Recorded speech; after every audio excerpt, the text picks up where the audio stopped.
think I got a little rattlesnake up here, and I was just thinking that we're right on the verge of where the nights are getting cool enough that these guys are going to want to go into sort of like a shallow hibernation. So when it gets like this, it's when you see them come out into the sunlight, because they're just not quite hibernating, or they don't really hibernate. They don't hibernate until it gets really cold, but they're not really into like that suspended animation state yet. So, but it's chilly in the shadows, so they come out and get in the sunlight.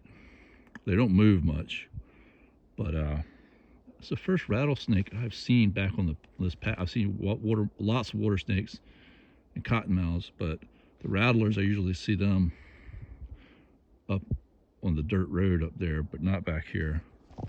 This one is a tan color one. I'm sure there's cottonmouths back here. I mean, I'm sorry, copperheads too, but this is a little rattlesnake, I'm pretty sure. No, maybe it is a copperhead. What the heck that is? I mean, it almost has to be a rattlesnake. It is. It looks like it's got rattles. It's a little unique looking. Honestly, it looks more like the snakes out west. That might be. I wonder if they've got the pygmy rattlesnakes back here, because we do have those. They're kind of rare. That's definitely a rattlesnake. If it's a copperhead, it's not. It's got rattles. They're just not developed. It's a young one, is what. That's what it is. Maybe it's a. Yeah, that thing's developing rattles, but it doesn't have any. I guess it could be a. Those young cottonmouths also have a different pattern. The end of that thing.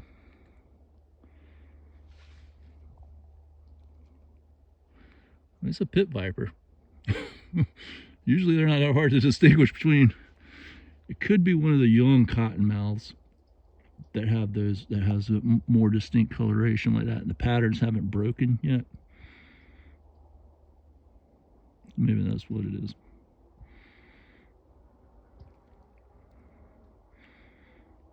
Anyhow, yeah.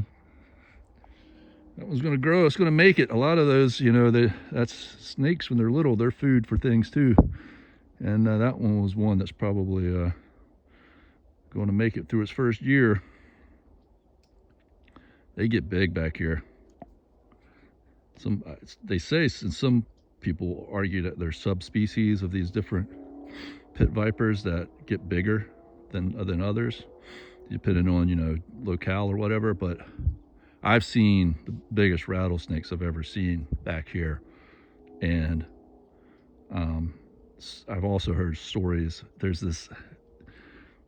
It's persisted for many generations that there is maybe a genetic trait or that's recessive in some cottonmouths, or as a subspecies, but where cottonmouths usually don't get but so big, there is people who claim to have seen very large cottonmouths, water moccasins, and this is one of the places where I've heard of people talk about that. So maybe this is a young cottonmouth, but I think it's developing rattles. It doesn't have rattles. Anyhow, it's pretty. It's got really nice colors. It's getting ready to hunker down for the winter, but very camouflaged right there. Pretty specimen. Doesn't want to move much. He's just like, man, let me enjoy the sunlight. What little bit's coming through the cracks in the trees, which is about to go away. It's going to get down below 60. So below 60, the snakes don't like it below 60. They really don't like it below like upper 60s. So yeah, pretty snake.